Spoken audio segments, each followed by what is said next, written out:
भारतीय संस्कृति में यज्ञ, योग एवं आयुर्वेद जैसी अमूल्य विद्याएं हैं।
विश्वानि देव सवितर्दुरितानि परासुव यद्भद्रं तन्न आसुव।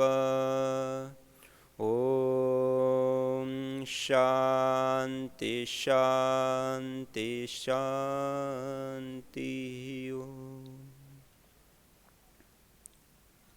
सर्वप्रथम आप सभी याज्ञिक साधक भाई बहनों को मैं नमन करता हूँ, वंदन करता हूँ, प्रणाम करता हूँ।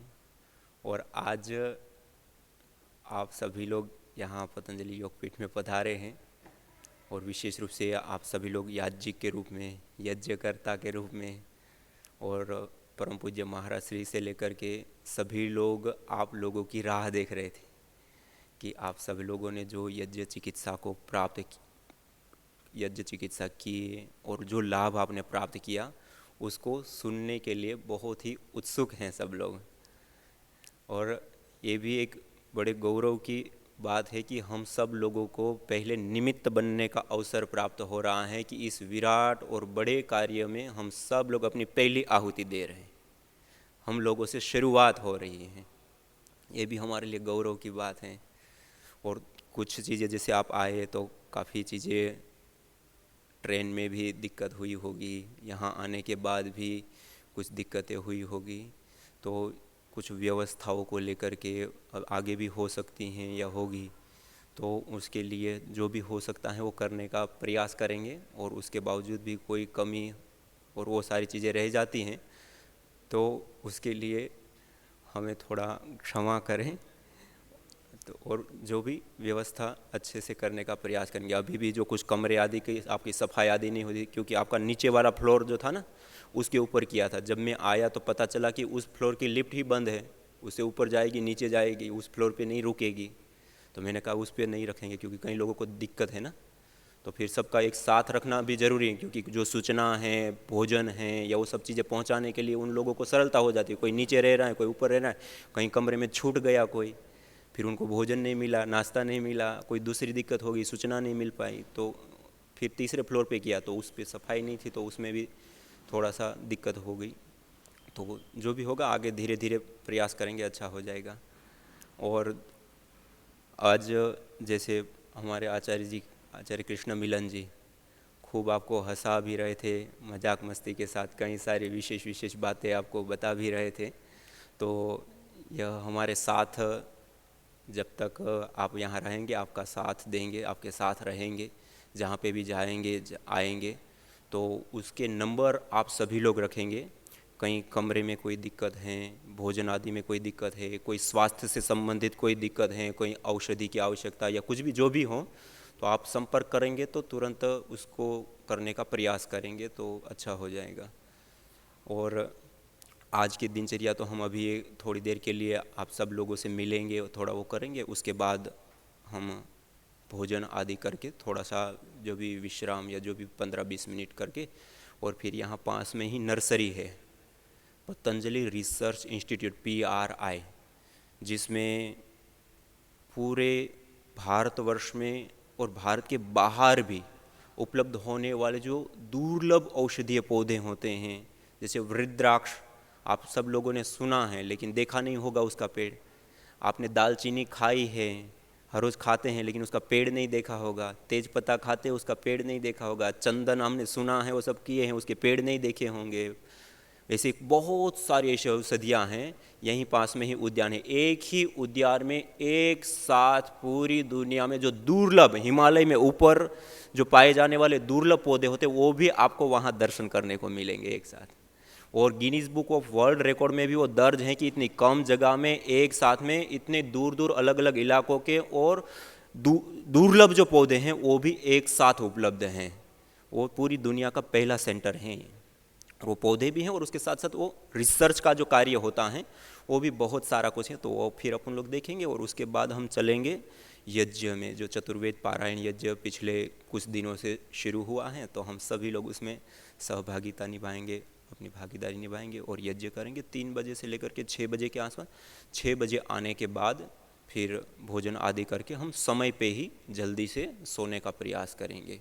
फिर सुबह में, क्योंकि हमें जल्दी से 4 सवा 4 बजे तक हम यहाँ से निकल जाएंगे, तो यहाँ से योगग्राम 25 किलोमीटर या 30 किलोमीटर ऐसे कुछ हो जाएगा, क्योंकि गांव का रास्ता है, थोड़ा सा ख़राब भी है।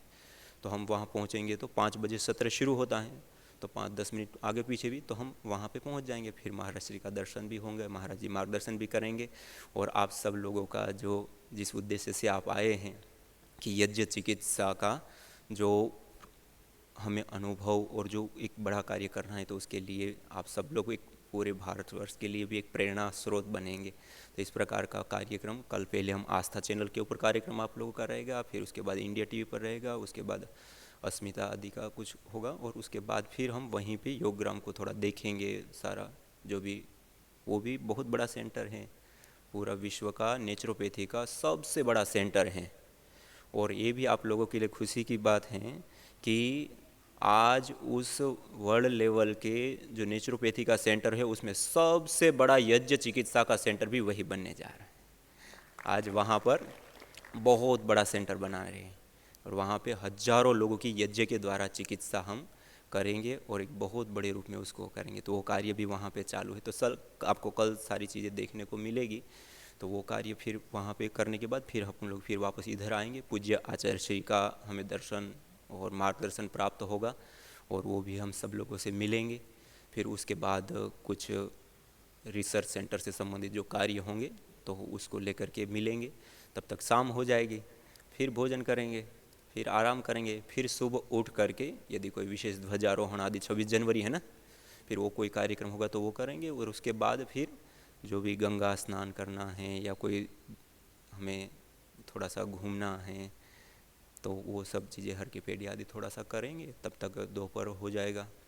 फिर भोजन आदि करके 2-3 बजे के आसपास जो हमारी ट्रेन है उसके अनुसार फिर हम आगे करेंगे। तो इस प्रकार की आपकी थोड़ी सी दिनचर्या रहेगी। और कोई भी आपको बीच में आवश्यकता पड़े तो वो नंबर सबको सेंड कर देंगे तो सबके पास आ जाएगा, कृष्णा मिलन जी का भाईजा, तो सबको वो हो जाएगा। हाँ, तो ये थोड़ी सी दिनचर्या से संबंधित और ये थोड़ी चीज़ें वो रहेगी। तो अब हम आगे सत्र शुरू करें। थोड़ा सा आप में से किसी को थक गए हो ऐसा तो नहीं है? 2-2 दिन की यात्रा लंबी होती है।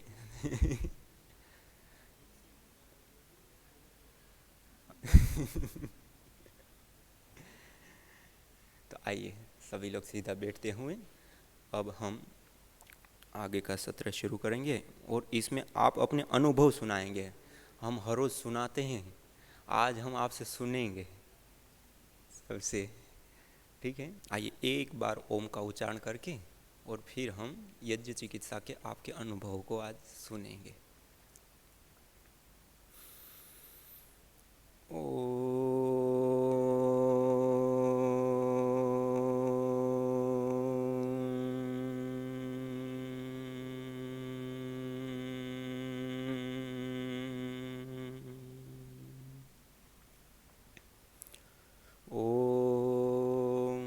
अग्निमीळे पुरोहितं यज्ञस्य देवमृत्विजं होतारं रत्नधातमम्।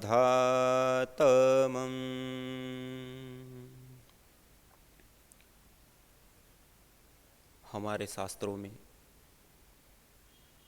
हमारी परंपराओं में जो प्राचीन काल से हमारे व्यक्तिगत जीवन को सुंदर बनाने के लिए, हमारे मन को सुंदर बनाने के लिए, हमारी प्रकृति को सुंदर बनाने के लिए जो हमें एक दिनचर्या, हमारी परंपराएं या इन सारी चीज़ों का जो निर्माण है वो इन सब चीज़ों में संतुलन रहें, स्वस्थ रहें और हमें सुख पहुंचाएं, उसके लिए हमारे ऋषि मुनियों ने उसका निर्माण किया।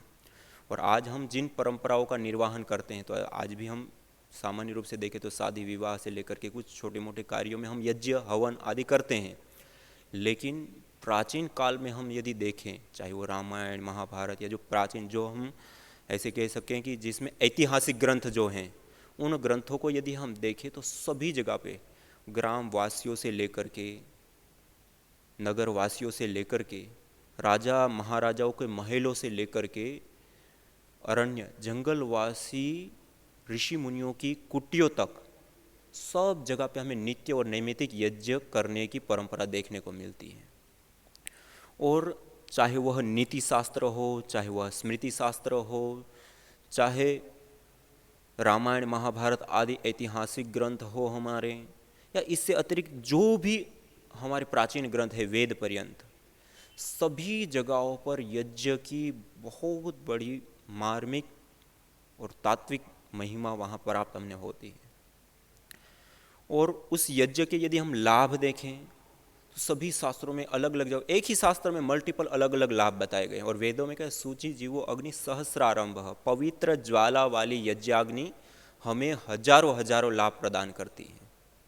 वो हजारों हजारों लाभ में हमारा जो पूर्वकृत कर्माशय है उसको ठीक करना है, हमारे तन को, तन में भी एक हमारा स्थूल शरीर है जो हम देख पा रहे हैं, स्पर्श कर पा रहे हैं, एक हमारा सूक्ष्म शरीर होता है, उसके बाद एक कारण शरीर होता है। इन शरीरों के ऊपर उसका प्रभाव पड़ने से लेकर हमारे तन के साथ हमारे मन के ऊपर भी उसका प्रभाव पड़ता है, हमारे पर्यावरण के ऊपर उसका प्रभाव पड़ता है। देवी शक्ति, ईश्वर शक्ति का, ईश्वर की आराधना का सबसे श्रेष्ठतम और सबसे उत्तम कोई साधन है तो वह भी यज्ञ हवन अग्निहोत्र।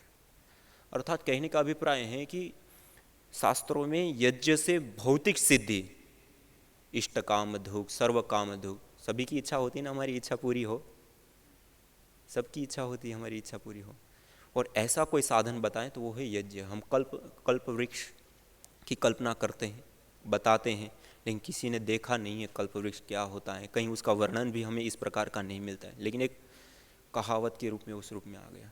लेकिन श्रीमद् भगवद गीता से लेकर नीति शास्त्रों से लेकर स्मृति शास्त्रों लेकर सब जगह पर यज्ञ को कल्प वृक्ष के रूप में प्रदान। कल्प वृक्ष मानी इच्छा जो की वो पूरी हो, तो यज्ञ को क्या कहा, इष्ट काम दुख, सर्व काम दुख, सत्याह संतु यजमानस्य काम। अलग अलग शास्त्रों में अलग अलग जगहों पे क्या कहा कि जो भी हम इच्छा करेंगे यज्ञ के सामने, जो भी इच्छा हम करते हैं वो सारी इच्छाएं हमारी पूरी होती हैं।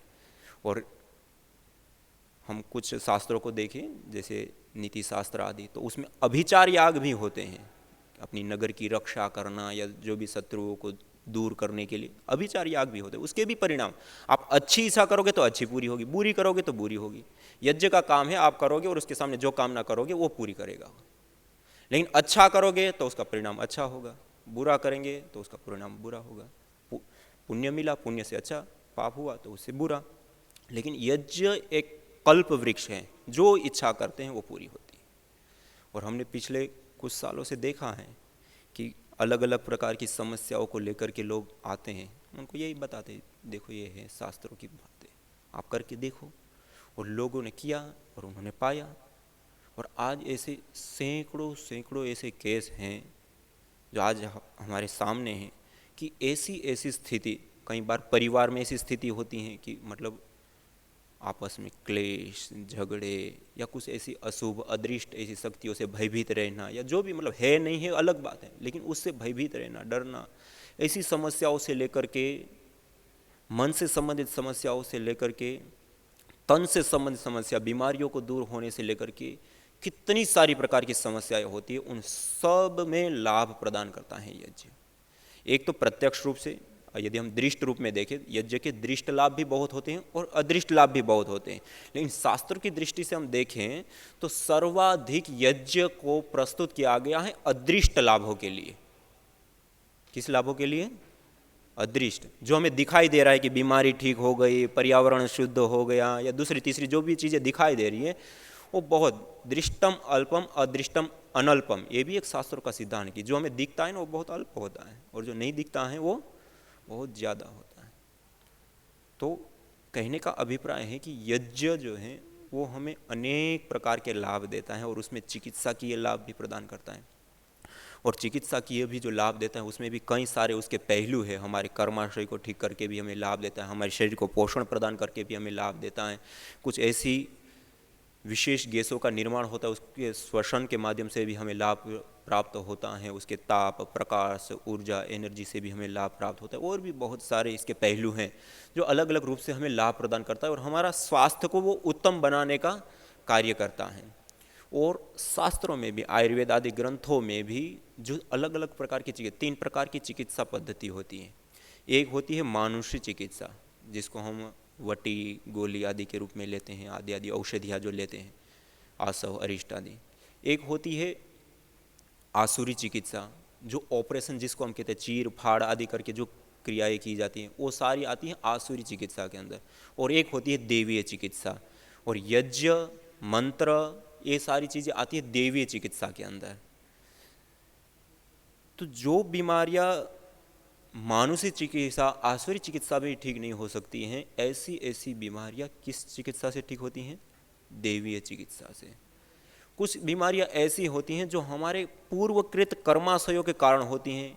किसी का हमने पूर्व जन्मों में या इसी में किसी का ऐसा मन दुखाया है, किसी को बहुत ज़्यादा हमने हानि पहुंचा दी है, या कुछ उन्होंने अपने मन से ऐसा श्राप या ताप या हमने कोसा है, उसके कारण भी बीमारियां होती है। आप आयुर्वेद ग्रंथ को पढ़ेंगे तो उसमें ऐसी बातें भी, सब चीज़ें मिलती हैं, उसके कारण भी हो जाती है।